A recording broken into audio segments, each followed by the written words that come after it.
যখন একটা মানুষকে কবরে রাখা হয় মাত্র 3 দিনের ভিতরে তার শরীরে এক ধরনের পোকা তৈরি হয়, যেই পোকার কারণে তার শরীর থেকে দুর্গন্ধ বের হয়।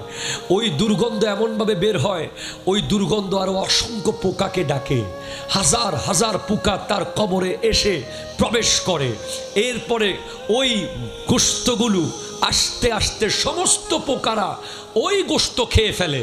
গোটা বডি, যেই হাত মেরে নেড়ে তুমি মুরব্বীদেরকে অপমান করেছো, যেই পা দিয়ে তুমি লাথি মেরেছো, যেই চোখ তুমি লাল করে দেখিয়েছো, যেই মুখে তুমি বাপ মা ধরে গালি দিয়েছো, যেই হাত দিয়ে তুমি দোকানের তালা বন্ধ করে দিয়েছো, যেই পা দিয়ে লাথি মেরে দোকানের গ্লাস ভেঙে দিয়েছো, ঠিক কিনা কথা জোরে বলে।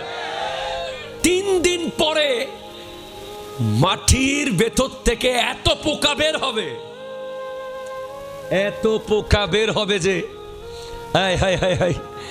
ইমাম গাজালিকে জিজ্ঞেস করা হয়েছে কিভাবে বাঁচবো। আপনি সুবহানাল্লাহ বলতেছেন না কেন বাবা? ডান দিক থেকে পোকা আসলে বাঁচবো কিভাবে? বাম দিক থেকে সাপ বের হলে কবরে বাঁচবো কিভাবে? মাথার ওই পাশেও তো মাটি, ঠিক কিনা বলেন? আপনি কি লোহার কবর করতে পারবেন? লোহার কবর করলে করেন, কিচ্ছু আসে যায় না, ওটা মাটি হয়ে যাবে। কবরে আর আপনার দুনিয়াবি কোনো ক্ষমতা চলবে না। ইমাম গাজালি ইহয়া উলুমিদ্দিন কিতাবে এনেছেন, যে সমস্ত যুবক রাতকে রাত দাঁড়িয়ে দাঁড়িয়ে নামাজ পড়েছে,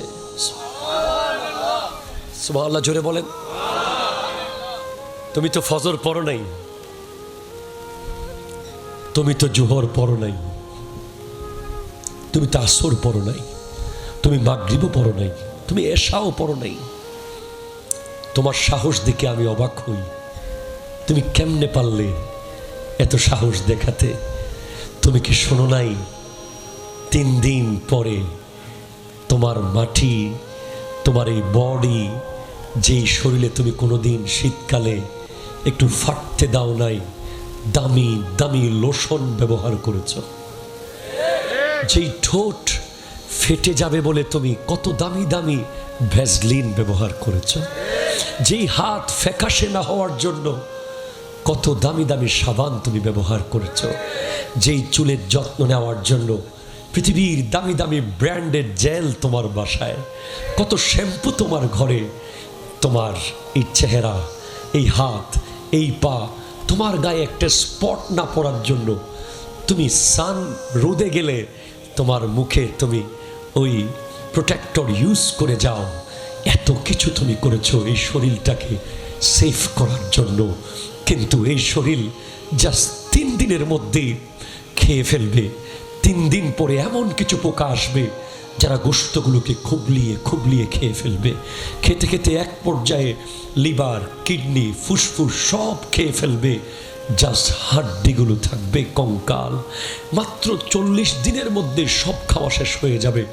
এরপরে হাড্ডিগুলো জাস্ট ধপাস করে পড়ে যাবে কবরের মাটিতে। এরপরে ওই মাটি হাড্ডিগুলোকে খাওয়া শুরু করবে। জাস্ট মিনহা খালাকনাকুম, তোমাকে সেখান থেকেই বানানো হয়েছিল। ওয়াফিহা নুঈদুকুম, আবার সেখানে তোমাকে ফিরিয়ে নেওয়া হয়েছে। ওয়ামিনহা নুখরিজুকুম তারাতান উখরা, সর্বশেষ আবার তোমাকে সেখান থেকে তুলে নেওয়া হবে। যেই বডি একটা মানুষ দুনিয়াতে এনেছে, যেই বডিতে কাপড় পরিয়েছে আরেকজন, যেই বডিকে পরিষ্কার করেছে আরেকজন, যেই বডিকে বড় করেছে আরেকজন, যেই বডির চুল কেটে দিয়েছে আরেকজন, যেই শরীরের নখ কেটে দিয়েছে আরেকজন, যেই শরীর মরার পরে গোসল করিয়েছে আরেকজন, যেই শরীরে কাফন পরিয়েছে আরেকজন, যেই শরীর কবরে নামিয়েছে আরেকজন, যেই শরীরের উপরে বাঁশ দিয়েছে আরেকজন, যেই শরীরে মাটি দিয়েছে আরেকজন, তোমার আবার কি আছে? ঠিক কিনা কথা? হাত তুলে বলেন ঠিক কিনা? কি তোমার কি আছে? তোমার বাইকটা তো আরেকজনের, ঠিক কিনা জোরে বলেন ভাই। তুমি কি বাইকটা নিয়ে কবরে যেতে পারবে?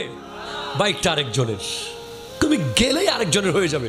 যেটা আমার জিনিস আরেকজনের হয়ে যাবে, আমার আয়ত্তে কোনোদিন আজীবন থাকবে না, ওটা আমার না, ঠিক কিনা জোরে বলেন। আমার আয়ত্তে মধ্যে থাকবে যেটা পৃথিবীর কেউ কেড়ে নিতে পারবে না, সেটা হলো আমার ফজরের নামাজ। ঠিক কিনা জোরে বলেন না? আমার থেকে কেউ কেড়ে নিতে পারবে না, সেটা হলো আমার জোহরের নামাজ। কেউ নিতে পারবে না আমার দাড়ি, কেউ নিতে পারবে না আমার মিসওয়াক, কেউ নিতে পারবে না আমার সালাম, কেউ নিতে পারবে না আমার দুরুদ, কেউ নিতে পারবে না আমার সাদাকা, কেউ নিতে পারবে না আমার নেক আমল। দোকান নিয়ে যাবে ভাই। Please sit down all of you, please. আমার বক্তব্য নড়ে যাবে। এ বিশাল চাকটাই প্রতিদিন কোটি কোটি টাকার মাল আসে যায়, ঠিক কিনা বলেন? বলেন। জাস্ট আজকে থেকে 100 বছর পর একজনও নাই, একজনও নাই। এই দুনিয়ার জন্য যুদ্ধ করতেছো তুমি।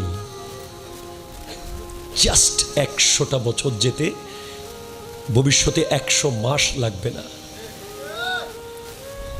কিয়ামত যত কাছে আসতেছে টাইম তত ছোট হয়ে যাচ্ছে। নবীজি স্পষ্ট বলেছেন, লা তাকুমুস সাআতু হাত্তা ইয়াতাকারাবাজ জামান। যতক্ষণ সময় সংকীর্ণ হবে না ততক্ষণ কিয়ামত কায়েম হবে না। যে সংকীর্ণ হয়ে গেছে আমরা চোখে দেখতে পাচ্ছি। বছর যাচ্ছে মাসের মতো, মাস চলে যাচ্ছে সপ্তাহের মতো, সপ্তাহ চলে গেছে দিনের মতো, দিন চলে গেছে ঘন্টার মতো। এই ফজর এই এশা, এই ফজর এই এশা, ঘুম ভাঙলেই এশা, ঘুম ভাঙলেই এশা। এই জানুয়ারি, এই ডিসেম্বর, এই 2020, এই 2025, কোথায় চলে গেছে তোমার জীবন? জাস্ট 100টা বছর পর আজকে থেকে, আমি 100 বছর 50 বছর বললেই হয়ে যেত। আমি বাচ্চাদেরকে সহ ইনক্লুড করেছি, এই বাচ্চাগুলোকে সহ। কেউ নাই চাকতায়ে। ওই যে দোকানের তালা মারতেছে, 100 বছর পর কে তালা মারবে সেখানে? কেউ নাই। ওই যে দোকানদারি করছে, ঠিক 100 বছর পর। হাসবেন না। এ কথাগুলো যখন আমার নবী সাহাবায়ে কেরামকে বলতেন, সাহাবায়ে কেরাম আর কোনোদিন হাসতেন না। তাদেরকে হাজার চেষ্টা করেও হাসানো যেত না। হ্যাঁ, ইমাম গাজালিকে জিজ্ঞেস করা হলো, ওকে ইমাম গাজালি আপনি বলেন কিভাবে বাঁচবো? ওই পোকা আমাকে, জাস্ট আমি 2-4টা মশার জন্য কত দামি মশারি কিনেছি। আচ্ছা বলেন তো, মশারি ছাড়া যারা ঘুমাইছে তারা কি মরে গেছে? মরে গেছে ভাই? মশারি ছাড়া ঘুমানোর কারণে মৃত্যু হয়ে গেছে এমন কোন রেকর্ড আছে? এরপরও মশারির প্রতি এত গুরুত্ব দিয়েছেন যে মনে হচ্ছে মশারি না থাকলে মরেই যাব। চাউল পরে কিনিস, মশারিটা আনিস, ঠিক কিনা বলেন? আচ্ছা ওফুত, ও বাপ, ডাল তেল পেঁয়াজ কালকে আনলে চলো, কিন্তু মশারিটা বলিস না। 3-4টা ছোট্ট ছোট্ট মশা। আর কবরের পোকাগুলো এত ভয়ঙ্কর, যেগুলো আপনি কোনোদিন দেখেন নাই। এগুলো এত মারাত্মক পোকা যে এগুলো একটা পোকা যদি পৃথিবীতে চলে আসে,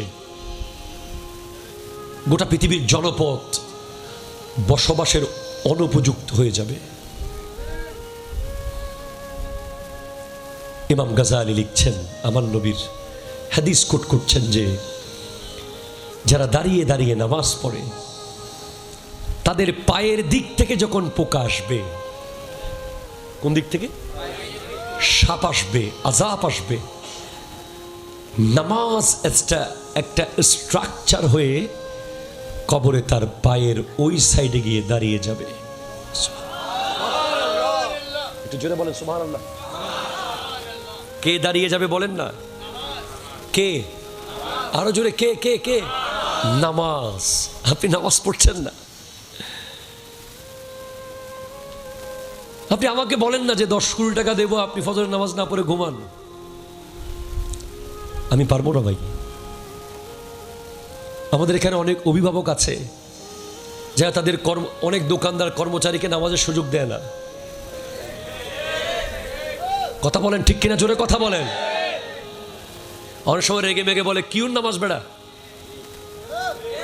হর নামাজে কি ইউজ দে, সুবি সাজ ইউজ দে না, মুলিশাবে কি ইউজ দে না।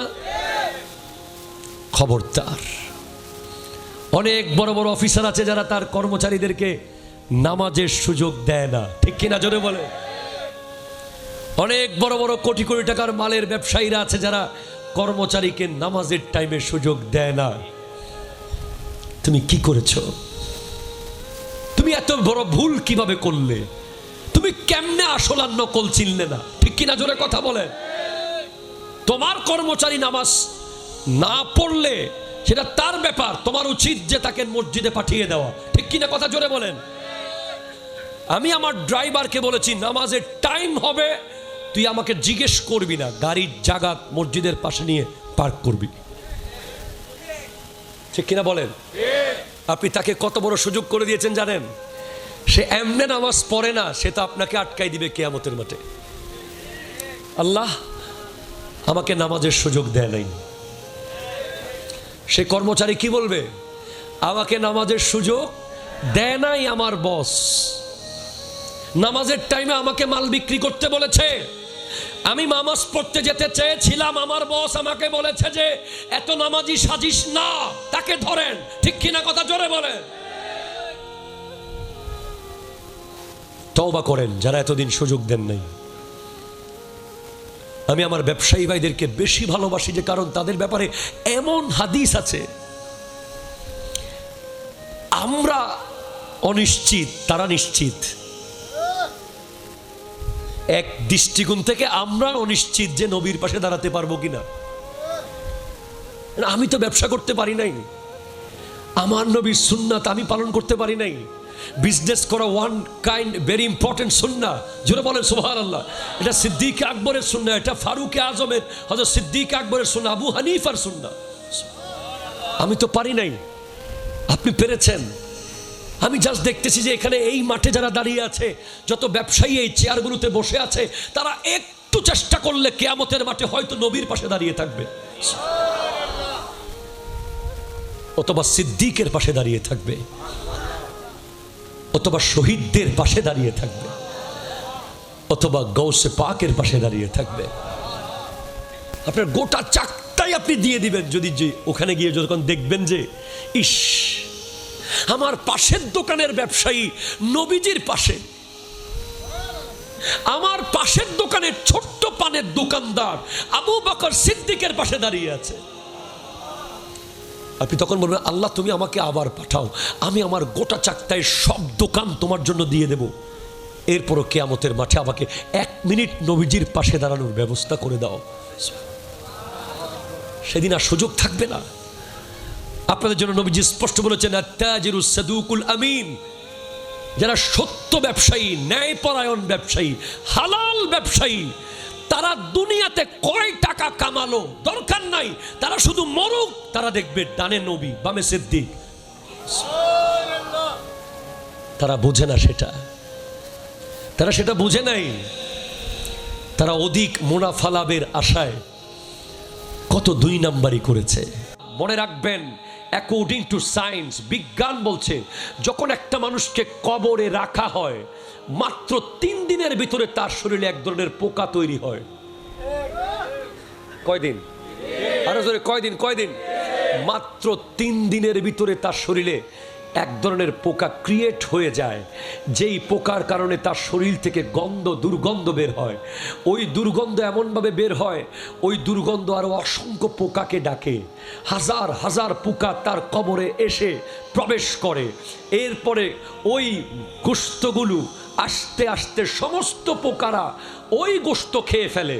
গোটা বডি, যেই হাত মেরে নেড়ে তুমি মুরব্বীদেরকে অপমান করেছো, যেই পা দিয়ে তুমি লাথি মেরেছো, যেই চোখ তুমি লাল করে দেখিয়েছো, যেই মুখে তুমি বাপ মা ধরে গালি দিয়েছো, যেই হাত দিয়ে তুমি দোকানের তালা বন্ধ করে দিয়েছো, যেই পা দিয়ে লাথি মেরে দোকানের গ্লাস ভেঙে দিয়েছো, ঠিক কিনা কথা জোরে বলে।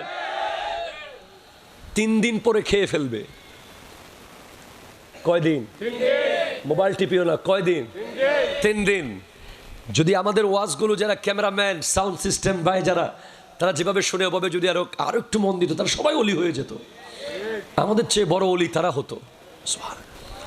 আল্লাহ কবুল করুক, আমিন জোরে বলেন না। 3 দিন পরে মাটির ভেতর থেকে এত পোকা বের হবে, এত পোকা বের হবে যে হায় হায় হায় হায়। ইমাম গাজালিকে জিজ্ঞেস করা হয়েছে কিভাবে বাঁচবো। আপনি সুবহানাল্লাহ বলতেছেন না কেন বাবা? ডান দিক থেকে পোকা আসলে বাঁচবো কিভাবে? বাম দিক থেকে সাপ বের হলে কবরে বাঁচবো কিভাবে? মাথার ওই পাশেও তো মাটি, ঠিক কিনা বলেন? আপনি কি লোহার কবর করতে পারবেন? লোহার কবর করলে করেন, কিচ্ছু আসে যায় না, ওটা মাটি হয়ে যাবে। কবরে আর আপনার দুনিয়াবি কোনো ক্ষমতা চলবে না। ইমাম গাজালি ইহয়া উলুমিদ্দিন কিতাবে এনেছেন, যে সমস্ত যুবক রাতকে রাত দাঁড়িয়ে দাঁড়িয়ে নামাজ পড়েছে, সুবহানাল্লাহ জোরে বলেন। তুমি তো ফজর পড়ো নাই, তুমি তো জোহর পড়ো নাই, তুমি তো আসর পড়ো নাই, তুমি মাগরিবও পড়ো নাই, তুমি এশাও পড়ো নাই। তোমার সাহস দেখে আমি অবাক হই, তুমি কেমনে পারলে এত সাহস দেখাতে? তুমি কি শোনো নাই 3 দিন পরে তোমার মাটি, তোমার এই বডি, যেই শরীরে তুমি কোনোদিন শীতকালে একটু ফাটতে দাও নাই, দামি দামি লোশন ব্যবহার করেছ, যেই ঠোঁট ফেটে যাবে বলে তুমি কত দামি দামি ভ্যাসলিন ব্যবহার করেছ, যেই হাত ফ্যাকাশে না হওয়ার জন্য কত দামি দামি সাবান তুমি ব্যবহার করেছ, যেই চুলের যত্ন নেওয়ার জন্য পৃথিবীর দামি দামি ব্র্যান্ডের জেল তোমার বাসায়, কত শ্যাম্পু তোমার ঘরে, তোমার এই চেহারা, এই হাত, এই পা, তোমার গায়ে একটা স্পট না পড়ার জন্য তুমি রোদে গেলে তোমার মুখে তুমি ওই প্রোটেক্টর ইউজ করে যাও। এত কিছু তুমি করেছো এই শরীরটাকে সেফ করার জন্য, কিন্তু এই শরীর জাস্ট 3 দিনের মধ্যেই খেয়ে ফেলবে। 3 দিন পরে এমন কিছু পোকা আসবে যারা গোশতগুলোকে খুবলিয়ে খুবলিয়ে খেয়ে ফেলবে। খেতে খেতে এক পর্যায়ে লিভার, কিডনি, ফুসফুস সব খেয়ে ফেলবে, জাস্ট হাড্ডিগুলো থাকবে কঙ্কাল। মাত্র 40 দিনের মধ্যে সব খাওয়া শেষ হয়ে যাবে। এরপরে হাড্ডিগুলো জাস্ট ধপাস করে পড়ে যাবে কবরের মাটিতে। এরপরে ওই মাটি হাড্ডিগুলোকে খাওয়া শুরু করবে। জাস্ট মিনহা খালাকনাকুম, তোমাকে সেখান থেকেই বানানো হয়েছিল। ওয়াফিহা নুঈদুকুম, আবার সেখানে তোমাকে ফিরিয়ে নেওয়া হয়েছে। ওয়ামিনহা নুখরিজুকুম তারাতান উখরা, সর্বশেষ আবার তোমাকে সেখান থেকে তুলে নেওয়া হবে। যেই বডি একটা মানুষ দুনিয়াতে এনেছে, যেই বডিতে কাপড় পরিয়েছে আরেকজন, যেই বডিকে পরিষ্কার করেছে আরেকজন, যেই বডিকে বড় করেছে আরেকজন, যেই বডির চুল কেটে দিয়েছে আরেকজন, যেই শরীরের নখ কেটে দিয়েছে আরেকজন, যেই শরীর মরার পরে গোসল করিয়েছে আরেকজন, যেই শরীরে কাফন পরিয়েছে আরেকজন, যেই শরীর কবরে নামিয়েছে আরেকজন, যেই শরীরের উপরে বাঁশ দিয়েছে আরেকজন, যেই শরীরে মাটি দিয়েছে আরেকজন, তোমার আবার কি আছে? ঠিক কিনা কথা? হাত তুলে বলেন ঠিক কিনা? কি তোমার কি আছে? তোমার বাইকটা তো আরেকজনের, ঠিক কিনা জোরে বলেন ভাই? তুমি কি বাইকটা নিয়ে কবরে যেতে পারবে? বাইকটা আরেকজনের, তুমি গেলেই আরেকজনের হয়ে যাবে।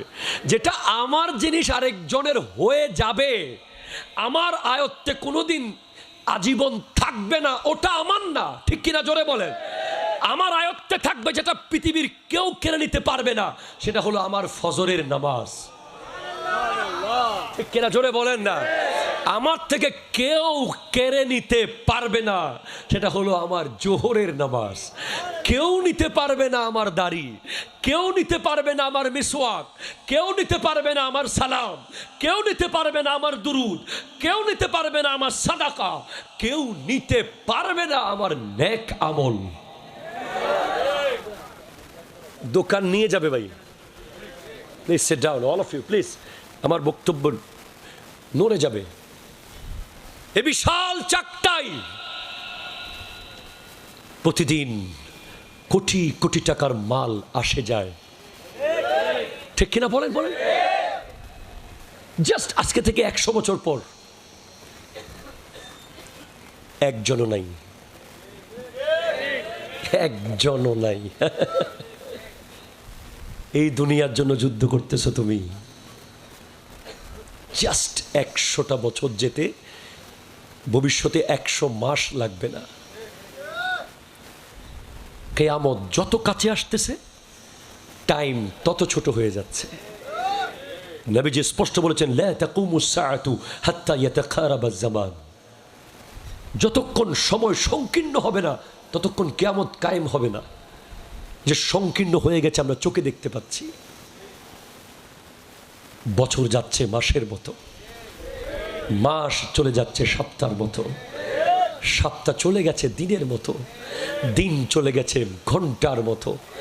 এই ফজর এই এশা, এই ফজর এই এশা, ঘুম ভাঙলেই এশা, ঘুম ভাঙলেই এশা। এই জানুয়ারি, এই ডিসেম্বর, এই 2020, এই 2025, কোথায় চলে গেছে তোমার জীবন? জাস্ট 100টা বছর পর আজকে থেকে, আমি 100 বছর 50 বছর বললেই হয়ে যেত। আমি বাচ্চাদেরকে সহ ইনক্লুড করেছি, এই বাচ্চাগুলোকে সহ। কেউ নাই চাকতায়ে।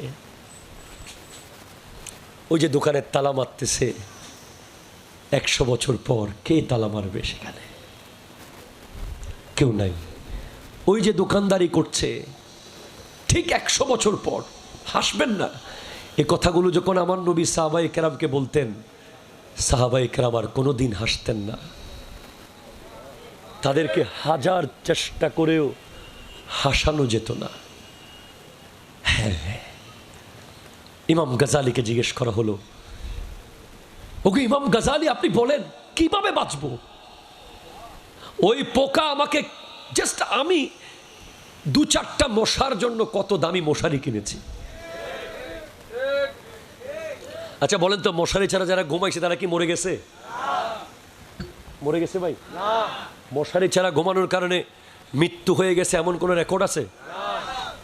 এরপরেও মশারির প্রতি এত গুরুত্ব দিয়েছেন যে মনে হচ্ছে মশারি না থাকলে মরেই যাব। চাউল পরে কিনিস, মশারিটা আনিস, ঠিক কিনা বলেন? আচ্ছা ওফুত, ও বাপ, ডাল তেল পেঁয়াজ কালকে আনলে চলো, কিন্তু মশারিটা বলিস না। 3-4টা ছোট্ট ছোট্ট মশা। আর কবরের পোকাগুলো এত ভয়ঙ্কর, যেগুলো আপনি কোনোদিন দেখেন নাই। এগুলো এত মারাত্মক পোকা যে এগুলো একটা পোকা যদি পৃথিবীতে চলে আসে, গোটা পৃথিবীর জনপদ বসবাসের অনুপযুক্ত হয়ে যাবে। ইমাম গাজালি লিখছেন, আমার নবীর হাদিস কোট করছেন যে যারা দাঁড়িয়ে দাঁড়িয়ে নামাজ পড়ে, তাদের পায়ের দিক থেকে যখন পোকা আসবে, কোন দিক থেকে? সাপ আসবে, আযাব আসবে। নামাজ একটা স্ট্রাকচার হয়ে কবরে তার পায়ের ওই সাইডে গিয়ে দাঁড়িয়ে যাবে। একটু জোরে বলেন সুবহানাল্লাহ। কে দাঁড়িয়ে যাবে বলেন না? কে? আরো জোরে, কে কে কে? নামাজ। আপনি নামাজ পড়ছেন না। আপনি আমাকে বলেন না যে 10-20 টাকা দেবো, আপনি ফজরের নামাজ না পড়ে ঘুমান। আমি পারবো না ভাই। আমাদের এখানে অনেক অভিভাবক আছে যারা তাদের অনেক দোকানদার কর্মচারীকে নামাজের সুযোগ দেয় না। কথা বলেন ঠিক কিনা? জোরে কথা বলেন। অনেক সময় রেগে মেগে বলে কিউর নামাজ বেড়া, হর নামাজ গিয়ে ইউজ দে, সুবি সাজ ইউজ দে না, মুলিশাবে গিয়ে ইউজ দে না। খবরদার। অনেক বড় বড় অফিসার আছে যারা তার কর্মচারীদেরকে নামাজের সুযোগ দেয় না, ঠিক কিনা জোরে বলে? অনেক বড় বড় কোটি কোটি টাকার মালের ব্যবসায়ীরা আছে যারা কর্মচারীকে নামাজের টাইমে সুযোগ দেয় না। তুমি কি করেছো? তুমি এত বড় ভুল কিভাবে করলে? তুমি কেমনে আসল আর নকল চিনলে না? ঠিক কিনা জোরে কথা বলে। তোমার কর্মচারী নামাজ না পড়লে সেটা তার ব্যাপার, তোমার উচিত যে তাকে মসজিদে পাঠিয়ে দেওয়া। ঠিক কিনা কথা জোরে বলেন। আমি আমার ড্রাইভারকে বলেছি নামাজের টাইম হবে, তুই আমাকে জিজ্ঞেস করবি না, গাড়ির জায়গা মসজিদের পাশে নিয়ে পার্ক করবি। ঠিক কিনা বলেন। আপনি তাকে কত বড় সুযোগ করে দিয়েছেন জানেন? সে এমনে নামাজ পড়ে না, সে তো আপনাকে আটকাই দিবে কিয়ামতের মাঠে। আল্লাহ আমাকে নামাজের সুযোগ দেয় নাই। সে কর্মচারী কি বলবে? আমাকে নামাজের সুযোগ দেয় নাই আমার বস, নামাজের টাইমে আমাকে মাল বিক্রি করতে বলেছে, আমি নামাজ পড়তে যেতে চেয়েছিলাম, আমার বস আমাকে বলেছে যে এত নামাজি সাজিস না, তাকে ধরেন। ঠিক কিনা কথা জোরে বলেন। তওবা করেন যারা এতদিন সুযোগ দেন নাই। আমি আমার ব্যবসায়ী ভাইদেরকে বেশি ভালোবাসি, যে কারণ তাদের ব্যাপারে এমন হাদিস আছে, আমরা অনিশ্চিত, তারা নিশ্চিত। এক দৃষ্টিকোণ থেকে আমরা অনিশ্চিত যে নবীর পাশে দাঁড়াতে পারবো কিনা। আমি তো ব্যবসা করতে পারি নাই, আমার নবীর সুন্নাত আমি পালন করতে পারি নাই। বিজনেস করা ওয়ান কাইন্ড ভেরি ইম্পর্টেন্ট সুন্নাহ, জোরে বলেন সুবহানাল্লাহ। এটা সিদ্দিক আকবরের সুন্নাহ, এটা ফারুক আজমের হযরত সিদ্দিক আকবরের সুন্নাহ, আবু হানিফার সুন্নাহ। আমি তো পারি নাই, আপনি পেরেছেন। আমি জাস্ট দেখতেছি যে এখানে এই মাঠে যারা দাঁড়িয়ে আছে, যত ব্যবসায়ী এই চেয়ারগুলোতে বসে আছে, তারা একটু চেষ্টা করলে কিয়ামতের মাঠে হয়তো নবীর পাশে দাঁড়িয়ে থাকবে, অথবা সিদ্দিকের পাশে দাঁড়িয়ে থাকবে, অথবা শহীদদের পাশে দাঁড়িয়ে থাকবে, অথবা গৌসে পাকের পাশে দাঁড়িয়ে থাকবে। আপনার গোটা চাকটাই আপনি দিয়ে দিবেন যদি যে ওখানে গিয়ে যখন দেখবেন যে ইস, আমার পাশের দোকানের ব্যবসায়ী নবীজির পাশে, আমার পাশের দোকানের ছোট্ট পানের দোকানদার আবু বকর সিদ্দিকের পাশে দাঁড়িয়ে আছে। আপনি তখন বলবেন আল্লাহ তুমি আমাকে আবার পাঠাও, আমি আমার গোটা চাকটায় সব দোকান তোমার জন্য দিয়ে দেব, এরপরও কিয়ামতের মাঠে আমাকে 1 মিনিট নবীজির পাশে দাঁড়ানোর ব্যবস্থা করে দাও। সেদিন আর সুযোগ থাকবে না। আপনাদের জন্য নবীজি স্পষ্ট বলেছেন আত-তাজিরুস সাদুকুল আমিন, যারা সত্য ব্যবসায়ী, ন্যায়পরায়ণ ব্যবসায়ী, হালাল ব্যবসায়ী, তারা দুনিয়াতে কয় টাকা কামালো দরকার নাই, তারা শুধু মরুক, তারা দেখবে ডানে নবী বামে সিদ্দিক।